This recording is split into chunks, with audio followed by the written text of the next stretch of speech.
하시죠. 오늘 말씀 읽겠습니다. 같이 읽습니다. 시작.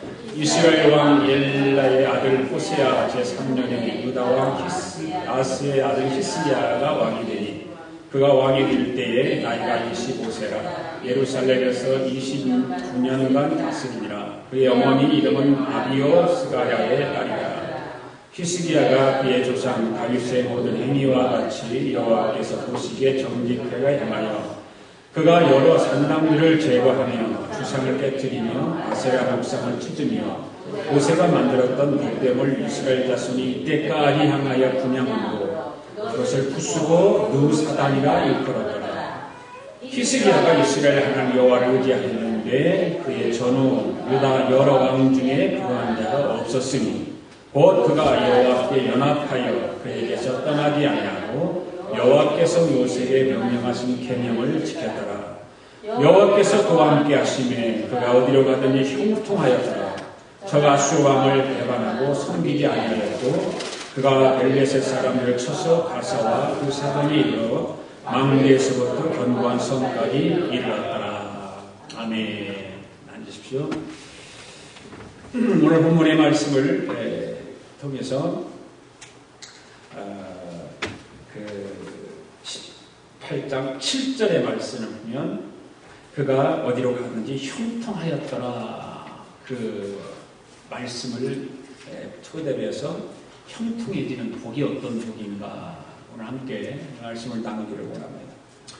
오늘 예배 가운데 성도 여러분들의 행사가 다 형통한 그런 복을 받기를 축복합니다. 옆 사람에게 인사합시다. 형통의 복을 받읍시다. 형통의 복을 받읍시다. 형통의 반대말은 무엇일까요? 불통이죠. 소통의 반대말은 뭘까요? 불통. 그것도 불통이에요. 형통의 반대말도 불통이고 소통의 반대말도 불통입니다. 불통이라는 말은 듣기 싫은 말입니다. 저주와 같은 말이기 때문에 그렇습니다. 무슨 일이든지 계획한 대로 되지 않는 것이 바로 불통입니다. 형통은 계획한 대로 잘 되는 것이 형통입니다. 노력한 대로 되지 않고 순조롭지 못하는 것이 바로 불통인 것입니다. 그래서 자꾸 병자가 생기고 벌어도 새어 없어지는 것이 바로 불통이죠. 바로 불통인 사람들이 그렇습니다.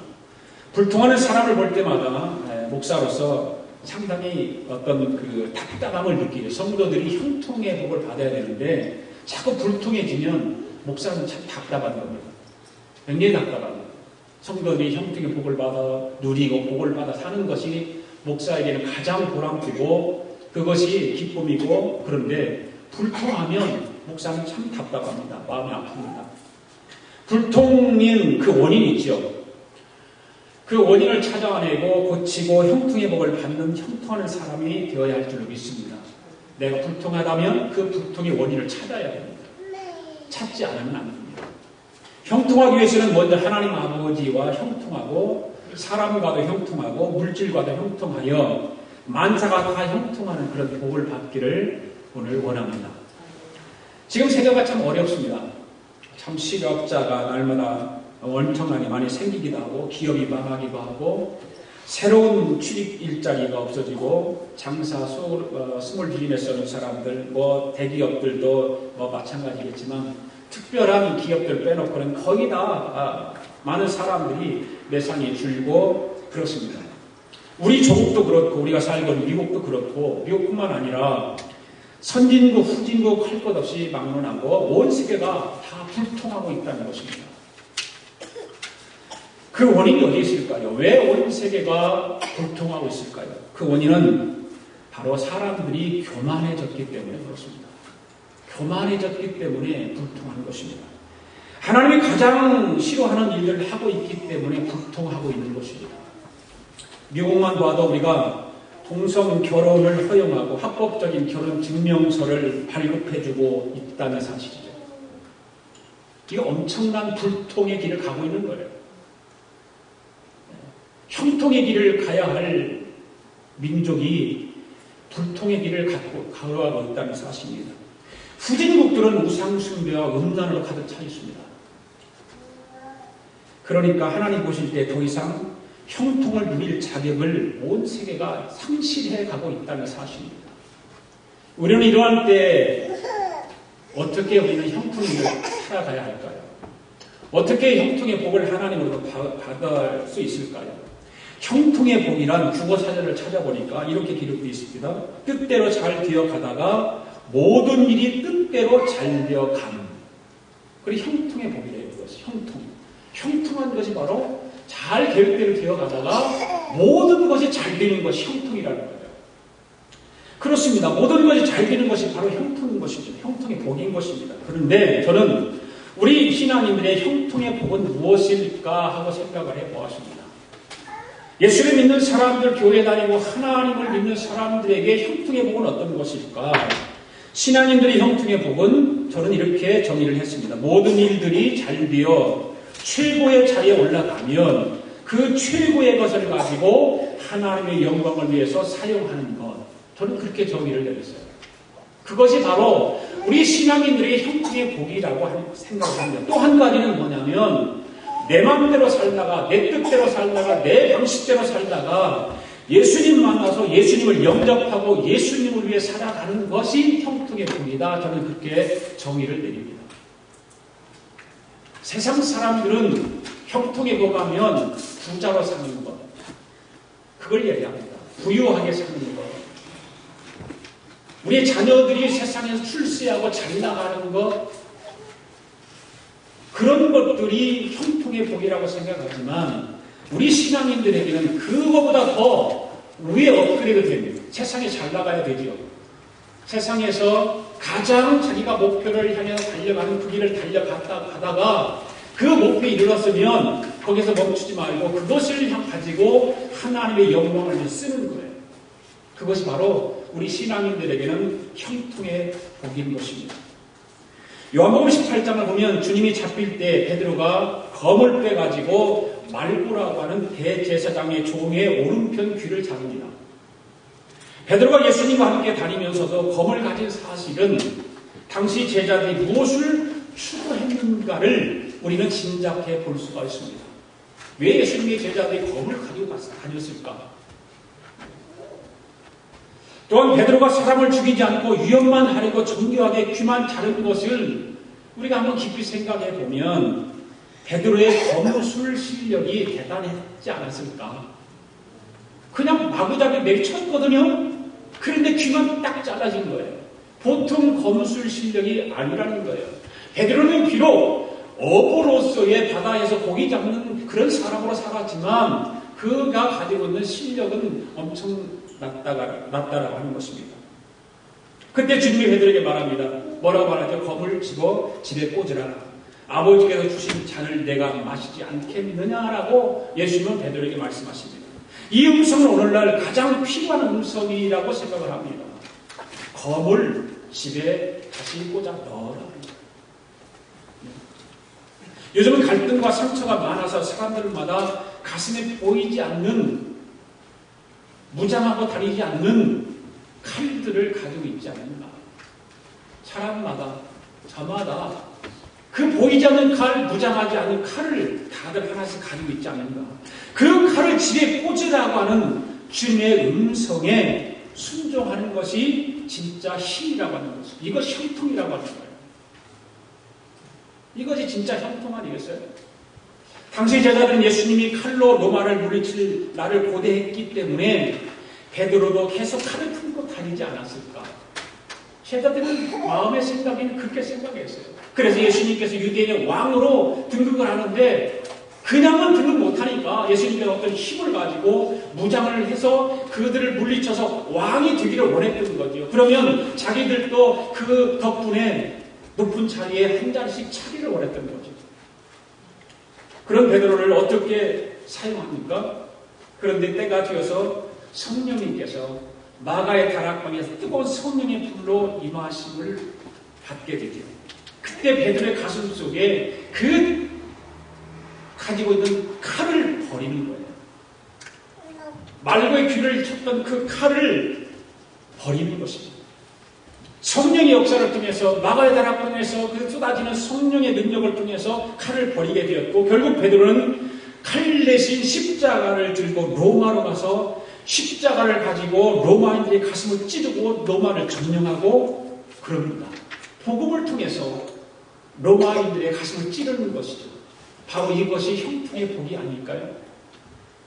또 한 사람은 사도 바울을 보십시오. 사도 바울은 다메섹으로 칼을 들고 갑니다. 예수 그리스도를 믿는 사람들을 죽이기 위해서 칼을 들고 갑니다. 그때 주님을 만나 칼을 부드럽게 만들면서 수많은 사람들에게 심령의 평화와 복음을 심어주는 사람, 바로 형통의 복을 받은 사람. 구약으로 들어가 볼까요? 요셉은요, 엄청난 사람이잖아요. 우리가 볼 때. 그러네, 그의 삶을 하나하나 뜯어보면 엄청나게 고통의 사람. 그래서 하나님께서 형통의 복을 받은 사람, 바로 요셉을 지칭을 하기도 하죠. 또 한 자는 모세를 들어서 얘기할 수 있어요. 모세는 자기 백성을 구하겠다고 40년 동안 어떻게 칼을 갈았습니다. 그게 성취한 일이 뭐예요? 고작 애굽인 한 명을 쳐 죽이고 그 애굽인을 모래 속에 묻어버리는 거예요. 결국 그 일밖에 하지 못해요. 그리고 미디안 광야로 도망가서 40년 동안 연단받다가 호렙산에서 예수님 하나님을 만나지 않습니까? 호렙산 떨기나무 그 불꽃 같은 하나님이 나타나셔서 모세를 만나게 되고 그 모세를 만나버리면서 모세가 품었던 그 가슴의 칼을 부드럽게 만들죠. 그리고 출애굽의 역사를 이뤄내는 형통의 복을 받은 사람. 바로 이런 사람이 형통의 복을 받은 사람. 오늘 본문의 말씀을 보면 히스기야 왕이 나옵니다. 히스기야 왕이 살던 때는 지금 우리 조국의 주변 상황처럼 국제 정세가 혼란했던 그런 시대입니다.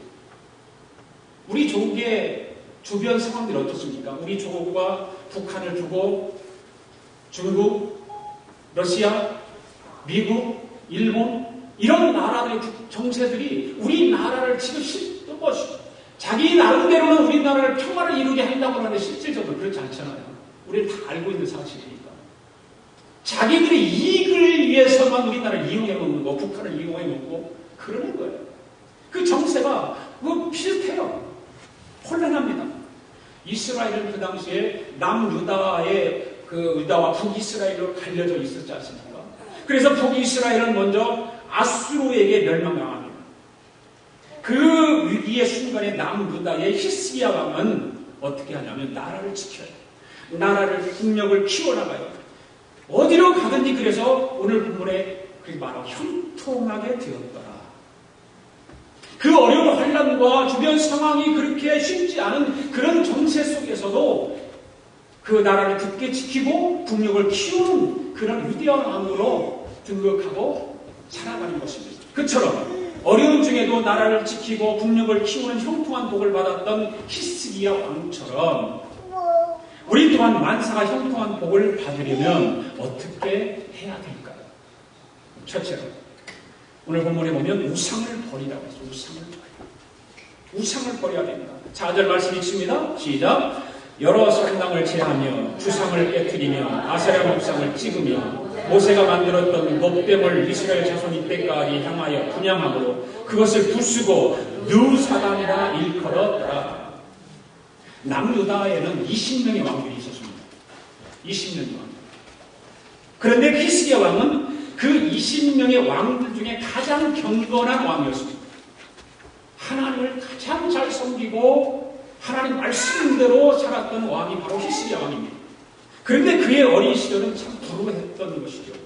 왜냐하면 그의 아버지 아하스라고 하는 사람은 남유다 왕 중에 가장 못된 왕이었어요. 아버지. 가장 20명 그 남유다의 왕 중에 가장 못된 왕이었어요. 왜냐하면 우상숭배를 막 조장하는 거예요.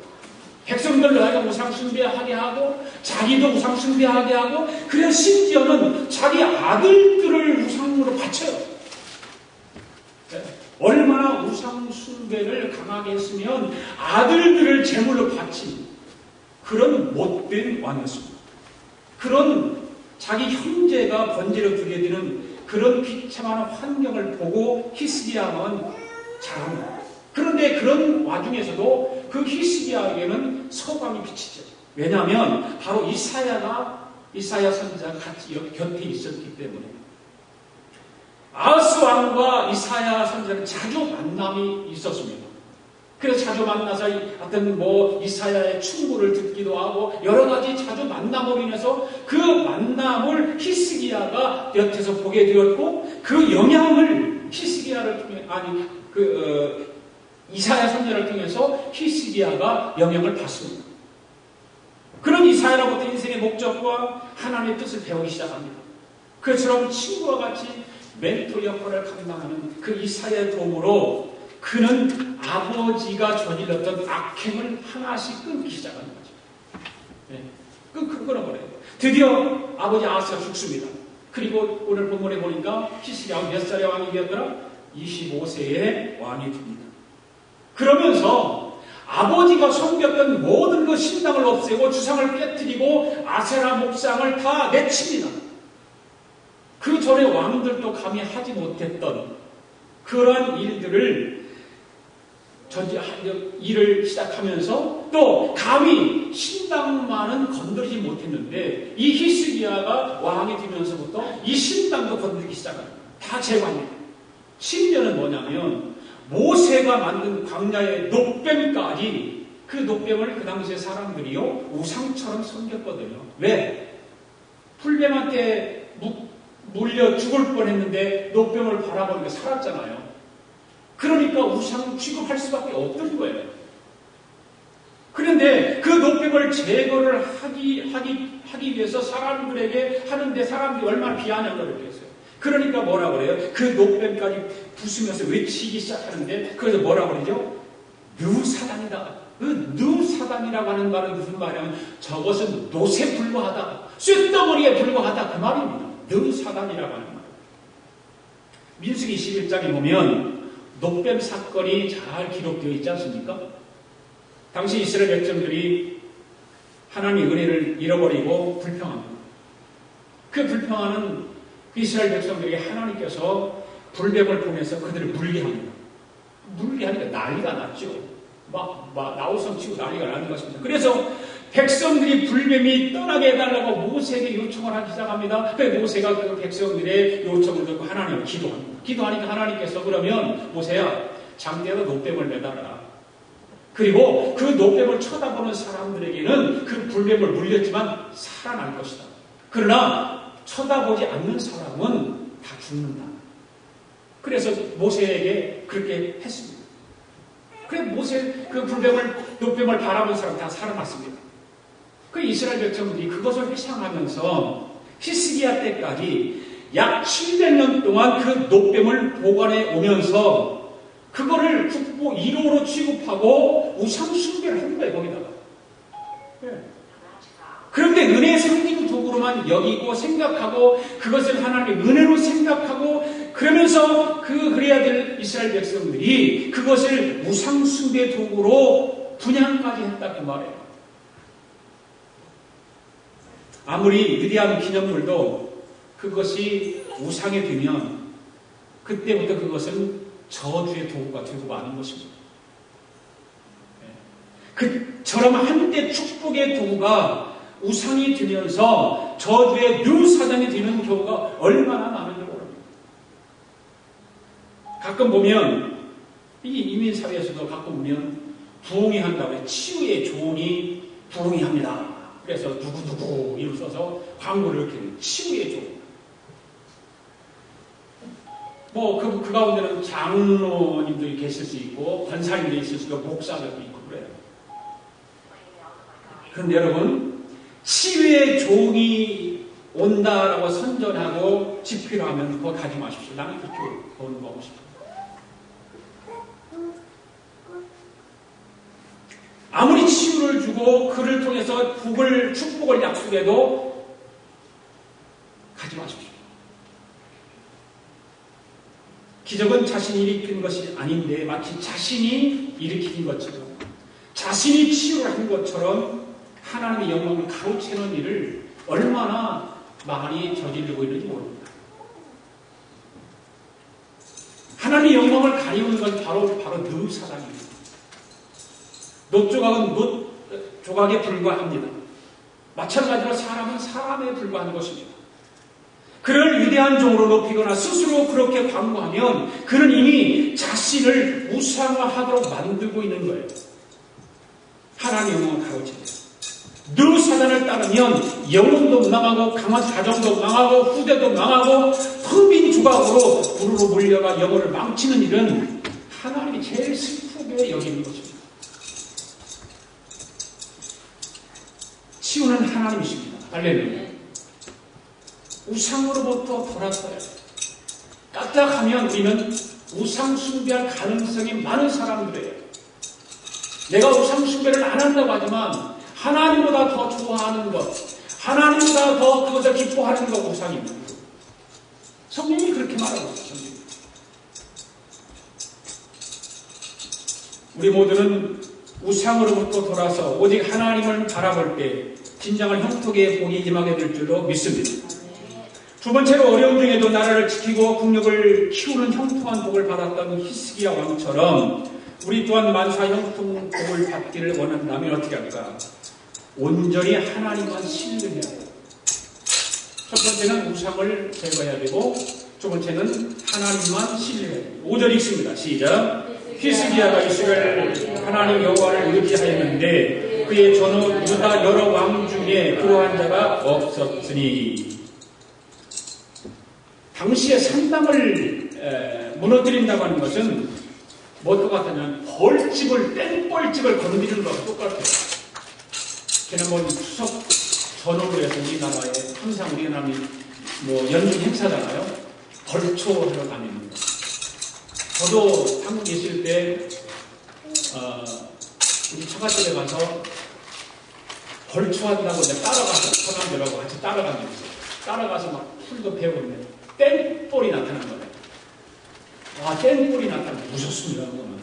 그거는 물렸다고 막 틱틱 몸이 난리가 나거든요. 우리 살고 죽기도 하고 그런 거. 근데 지난 그 추석 전후에서 한국에 살면서 그런 일들이 많이 경험한 거예요. 뉴스가 계속 조심하라, 땡벌 건드리면 안 됩니다, 조심해야 됩니다. 그래 요즘은 그런 벌초를 대해주는 회사가 생겼어요. 아, 아이디들 기발해요 참. 그래서 돈 버는 거죠. 자기들이 못 가니까 대행업체를 시켜서 그 전문가들에 의해서 그 산소를 주변을 다 벌초해주고 그런 일을 하더라고요. 바로 이 지금 그 당시에 히스기야 왕이 산당을 깨뜨린다고 하는 것은 벌집을 건드리는 것 같은 것입니다. 왜냐하면 정치를 편하게 하려면 어떻게 해요? 산당을 하면 놔둬야 되잖아요. 그냥 백성들 하면 산당에 가서 제사도 드리고 절도하게 해줘요. 그래야 자기가 정치를 편하게 할 수 있는 거예요. 녹뱀을 짓이기는 것도 마찬가지입니다. 그 당시에 국보 1호와 같은 그 녹뱀이 그를 짓이겨버리고 다 없애버리는 것은 그 정치의 치명적인 그런 어떤 힘든 일을 경험하게 될 수 있어요. 그런데 그런 것을 알면서도 하나님 모시기에 정직하지 못한 정치인 것을 아는 히스기야 왕이 고난은 예상되지만 그 녹뱀을 깨뜨려버리는 것입니다. 부숴버리는 것입니다. 사실 류사단의 실체를 지적하고 깨뜨리는 일은 얼마나 힘들겠습니까? 그거는 자기 정치 생명의 위협을 받는 그런 일들입니다. 우상숭배자는 자신이 우상숭배자임을 인정하기 싫어하지 않습니까? 그렇잖아요. 우상숭배하는 사람이 참 우상숭배하면 안 되고 내가 무슨 우상숭배해서 싫어하는 거예요. 기복주의자는 기복주의의 잘못을 주장하면 더 싫어해요. 그것을 말하면 싫어요. 왜 그럴까? 자신의 소중한 꿈을 깨는 비생산적인 그 비판 같기 때문에 싫어하는 거예요. 자기를 향해서 공격하고 자기를 위해서 그런 이야기를 하면 싫어하는 거예요. 그러면서 점점 하나님으로부터 멀어지고 멸망의 길로 빠지게 되는 것입니다.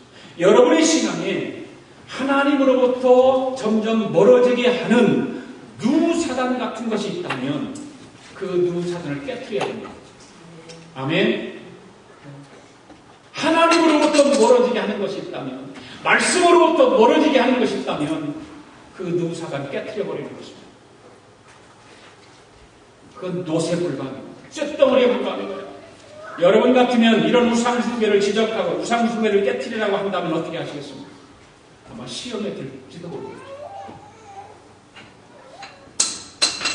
히스기야는 백성들이 그 노뱀을 분양하면서 마치 하나님을 높이는 것 같지만 백성들의 마음부터 하나님으로부터 멀어짐을 알고 있었기 때문에 자기 정치 생명의 위협을 무릅쓰고 그 일을 감당해낸 것입니다. 결국 나라와 백성을 살리겠다고 하는 그 일념 하나만 가지고 용기를 가지고 일어서서 우상으로 변질된 당시 뭐 이로인 그 노뱀을 진얘기해버리고 백성들을 향해서 이것은 노새에 불과하다라고 외칩니다. 히스기야 왕이 이런 일들은 얼마나 비판받기 쉬운 호재입니까? 백성들에게는 호재지요. 왕을 향해서 공격할 수 있는 기회입니다. 개혁 조치라고 하는 것은 왕위를 위협할 수 있잖아요. 개혁을 한다고 하는 것. 우리나라가 문민정부 시절에 노무현 전 대통령이 개혁을 외쳤어요. 그 개혁 때문에 개혁을 하려고 그러다가 탄압을 당하게 됐잖아요. 그래서 대통령 하야시켜야 된다. 다시 그런 일을 겪는 거예요. 우리 개혁이라고 하는 것이 쉬운 것이에요.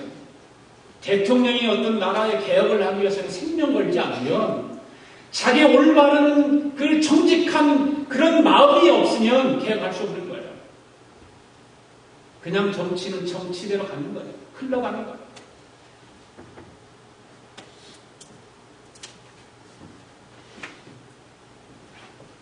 단순히 전통을 깨는 정도는 아니에요. 히스기야는 단 그런 것이 아니라 그 전통을 지금 이겨버리는 거예요. 그냥 부숴뜨려 버리니까.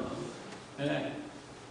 백성들을 입장에서 보면 자기 백성들을 깔보는 거죠. 없이 여기는 거고 무시하는 거고 그런 거잖아요. 그 전통을 뒤엎어버려야 돼요. 개혁해야 되니까. 그래서 히스기야 왕이 그것을 천천히 슬로우 조금씩 했으면 괜찮은데 그냥 하루아침에 그걸 다 이겨버리는 거예요. 그 개혁이 실패할 줄 알고 단번에 그냥 이겨버리는 거예요.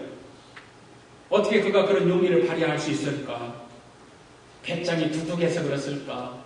아니면 주위에 어떤 그 사람들이 힘이 되어서 그랬을까? 절대 그가 성경을 여러분 그 열왕기하 18장부터 쭉 뒤로 읽어보세요. 히스기야 왕하고 히스기야 왕이 어떻게 파워가 생기고 어떻게 그 파워를 이겨나갑니까? 히스기야는 당시 최고 강국인 아수르의 침략에 때로는 무릎도 꿇어요. 그거는 정략상 그렇게 하는 거예요. 그건 져서 그러는 것이 아니라 정략상 그렇게 해요. 조공을 바치라고 심지어는 성전 기둥에 금까지 벗겨 주어요. 왜 그랬을까? 백성들을 위해서 비참함을 감수하는 거예요. 백성들을 보호하기 위해서.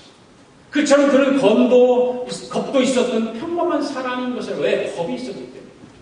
그런데 어떻게 국고 이런 노뱀을 과감하게 진지일 수 있었을까? 그것은 하나님의 뜻인 것을 확신했다고 합니다. 하나님을 의지하고 하나님을 신뢰하고 나가기 때문에 그 일을 감당할 수 있었던 것입니다.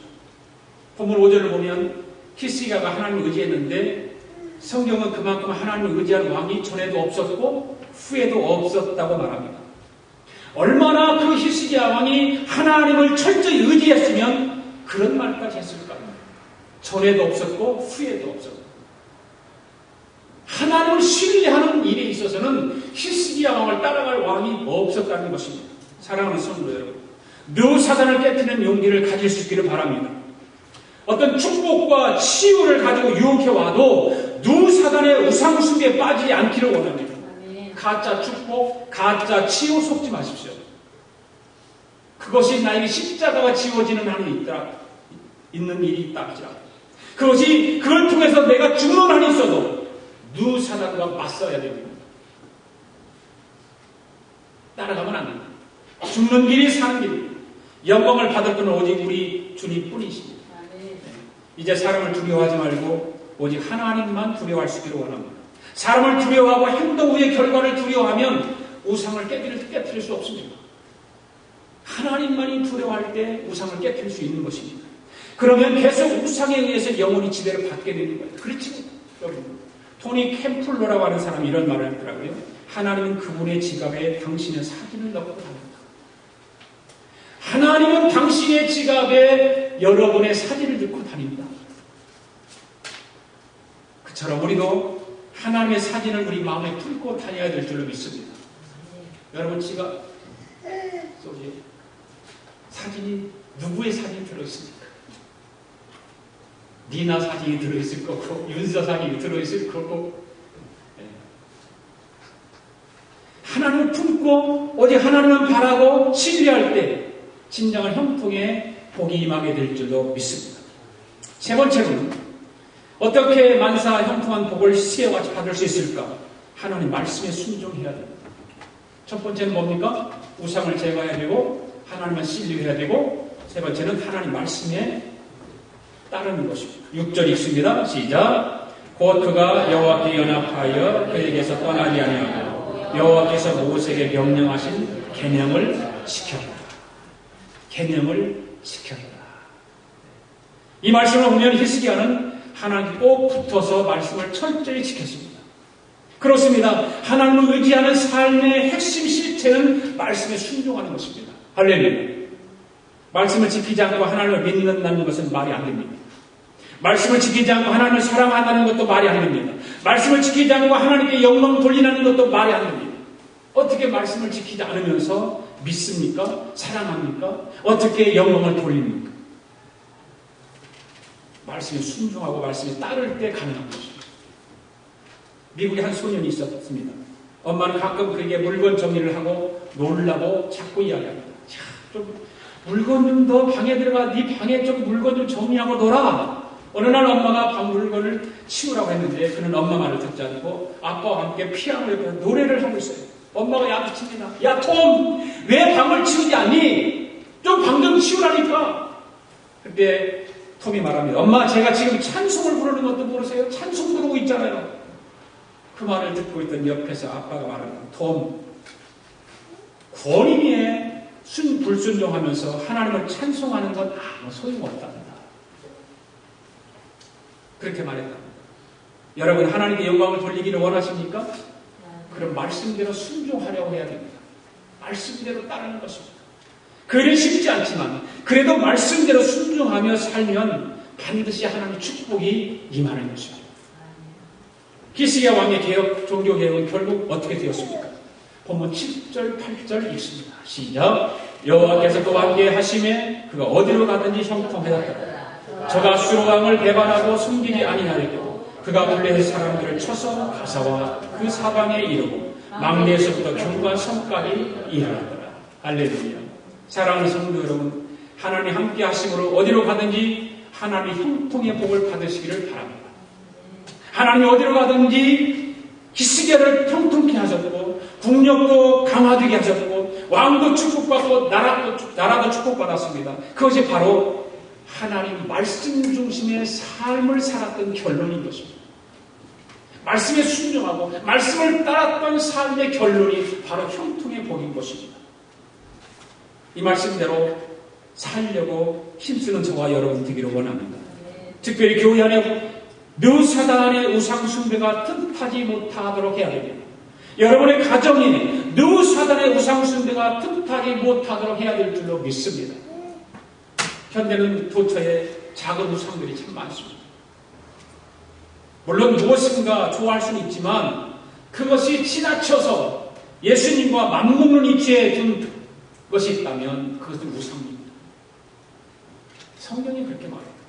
요새 많은 사람들은 우상을 따르면서도 그것을 인식하지 못합니다. 무엇이 우상입니까?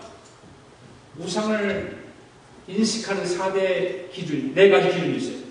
첫째 우상은 자신이 가장 가치를 두는 것. 자신이 가장 가치를 두는 것이 우상이고요. 두 번째 우상은 그것을 잃으면 정신을 잃을 정도로 싫은 것. 세 번째 우상은 자꾸만 그것에 생각이 미치는 것. 네 번째 우상은 가장 큰 세속적인 즐거움을 주는 것. 그런 것들이 다 우상이라는 거죠. 그런 의미에서 사람 누구나 쉽게 우상 숭배에 빠질 수 있습니다. 이제 예수님을 가장 가까이 하시기 바랍니다. 그리고 예수님을 한순간이라도 생각하지 못하고 말씀을 가까이 하지 못한다면 우리는 우상숭배에 빠질 가능성이 참 많은 사람들이에요. 예수님을 잃으면 가장 공허함을 느끼게 되는 것입니다. 그러므로 생각할 때마다 예수님을 생각하고 가장 기쁨은 예수님이 준다라고 믿어야 되는 것입니다. 예수님은 저와 여러분의 생명 되시지 않습니까? 예수님은 길이요 진리요 생명이다라고 말씀하고 있지 않습니까? 그분만이 나를 통해서 영광 받으시기를 원하시고 그분이 제일 원하시는 건 교만한 거 싫어하신다고 하죠. 바로 우상숭배. 자신이 생각하는 최고의 보아가 예수님이 아닌 다른 것이라면 그것은 느우사단입니다. 그걸 깨뜨려버려야 됩니다. 좋은 것은 더 좋은 것이 적이 되고 자선은 최선의 적이 될 수 있다는 겁니다. 그러므로 자신의 느우사단을 이기는 용기를 가지고 창조적인 소수의 사람들이 걸어가는 그 길을 멋지게 가는 저와 여러분들이 되기를 원합니다. 다른 사람 다 함께 가는 그 길이 아니라 예수님은 우리를 향해서 말씀하는 좁은 길을 가라. 좁은 문으로 들어가라. 그 길은 지금 힘든 것 같지만 거기 너의 생명을 살린다고 말씀하고 있습니다. 옛날에 복을 금방 알아보는 한 욕심쟁이가 있었답니다. 어느 날 한 집에 묵게 되었는데 그 집이 복 있는 집임을 금방 알아챘습니다. 그래서 복을 훔치려고 보니까 복이 어린이 수탉 벼슬에 있는 수탉 벼슬에 복이 거기에 다 있어요. 그 집에. 그래서 주인에게 말합니다. 어르신, 저는 서당 훈장인데 지금 기르는 수탉이 아무 때나 물어서 자주 성가십니다. 그러니까 저 닭은 때에 맞게 울 것 같은데 제게 주실 수 있습니까? 그럼 주인이 풀으세요. 그럼 풀었어요. 네. 그랬더니 웬떡이 나고 닭을 풀면 안 하는데 갑자기 복이 그 닭의 벼슬에서 떠나버립니다. 그리고 어디로 들어가면 이불 밑으로 쑥 들어가 버렸어요. 복이. 그래서 그 복을 훔치려고 갔던 그 수단을 다 썼는데 그 복을 훔치게 했어요. 복은 매번 자신의 품을 떠나는 거예요. 네. 마침내 그는 주인 앞에 무릎을 꿇고 말합니다. 어르신 용서해 주십시오. 저는 어르신의 복을 훔치려 했으나 복은 훔칠 수 없음을 알았습니다. 라고 대답했다는 거예요. 복을 훔치는 것이 아니죠. 복을 훔친다고 하는 것이 아닙니다. 자기 위치와 사명과 분수를 알고 최선을 다할 때 복을 오는 것입니다. 아멘. 자기가 분수를 벗어나면 반드시 무리하게 되고 결국은 그것은 망하는 거예요. 물론 소극적으로 살면 안 됩니다. 저기 달란트 땅에 묻지 않고 최선을 다해 활용하되 과도한 탐욕을 버려라. 탐욕이라고 하는 것은 느우사단 같은 거예요. 그 탐욕을 버리지 못하면 우리 인생에서 참 슬픈 일들이 많이 경험하게 됩니다. 어떤 탐욕이 유혹을 이겨냅니까? 창가에 화초가 있어요. 그 화초를 보면 햇빛이 있는 곳 쪽으로만 더 이게 그 화초가 갑니다. 고개를 숙이고 그거를 자꾸 그쪽으로 기울게 돼 있어요. 그거 마찬가지입니다. 우리도 하나님만 바라고 삶의 목적이 하나님의 영광인 것을 항상 잊지 않을 때 탐욕을 이길 수 있다는 거예요. 하나님을 가까이 하지 못하고 말씀을 가까이 하지 못하고 그렇게 되게 되면 우리는 그 탐욕에 젖어서 탐욕 때문에 망하는 거예요. 탐욕을 이기면 영혼은 강해지는 것입니다. 아멘. 탐욕을 이기면 영혼은 강해집니다. 마음도 맑아지는 것입니다. 우리의 삶의 모든 것 가벼워지는 것입니다. 그러면 그때 물질이 따라오게 되어 있습니다. 복을 내가 잡으려고 하면 내가 복을 찾으려고 절대 안 돼요. 그 복을 잡기 위해서 그 복을 얻기 위해서 내가 할 일을 해야 되는 거예요. 내 영혼이 잘 되는 것이죠. 이 한 주간도 오늘 주신 말씀처럼 우상을 버리고 오직 하나님만 의지하고 말씀대로 순종하고 어디로 가든지 형통의 복을 받는 저와 여러분 되기를 바랍니다. 기도하겠습니다. 고마우신 하나님 아버지 감사합니다. 오늘도 좋으신 하나님 말씀으로 은혜 받고 깨닫게 하심을 감사드립니다. 어려운 중에도 나라를 지키고 국력을 키우는 형통한 복을 받았던 히스기야 왕처럼 우리 또한 만사가 형통한 복 받기를 원합니다. 그러기 위해서 우리 안에 있는 우상을 제거하고 온전히 하나님을 신뢰하고 하나님 말씀을 지키며 순종하는 우리 모두가 되도록 성령님께서 이 한 주간 은혜를 베풀어 주시옵소서. 사랑하는 성도의 모든 삶 가운데 하나님 형통한 복이 임하기를 원합니다. 가정에 형통의 복이 있게 하시고 직장 안에 형통의 복이 있도록 성령님께서 늘 동행하시고 인도해 주시옵소서. 감사드리며 예수님의 이름으로 기도하옵나이다. 아멘. 이제 다 일어나셔서 나의 안에 거하라. 나는 네 하나님이니 모든 환난 가운데 너를 지키시리라. 두려워하지 말라. 내가 너를 도와주니 놀라지 말라. 내 손을 잡아주리라. 나의 안에 거하라. 나는 내 하나님이니 모든 환난 가운데 너를 지키는 자라. 두려워하지 말라. 내가 널 도와주리니 놀라지 말라. 내 손 잡아주리라. 나의 안에 거하라. 나는 내 하나님이니 모든 환난 가운데 너를 지키는 자라. 두려워하지 말라. 내가 널 도와주리니 놀라지 말라. 내 손 잡아주리라. 내가 너를 지명하여 불러나니 너는 내 것이라. 내 것이라. 너의 하나님이라. 내가 너를 보배로 존귀하여 여기노라. 너를 사랑하는 내 여호와라. 나의 안에 거하라. 나의 안에 거하라. 나는 내 하나님이니 모든 환난 가운데 너를 지키는 자라.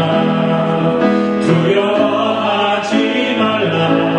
내가 널 도와주리니 놀라지 말라. 내 손 잡아주리라. 내가 너를 지명하여 불렀나니 너는 내 것이라. 내 것이라. 너의 하나님이라. 내가 너를 보배롭고 존귀하게 여기노라. 너를 사랑하는 내 여호와라. 내가 너를 지명하여 불렀나니 내가 너를 지명하여 불렀나니 너는 내 것이라. 내 것이라. 너의 하나님이라. 내가 너를 보배롭고 존귀하게 여기노라. 너를 사랑하는 내 여호와라.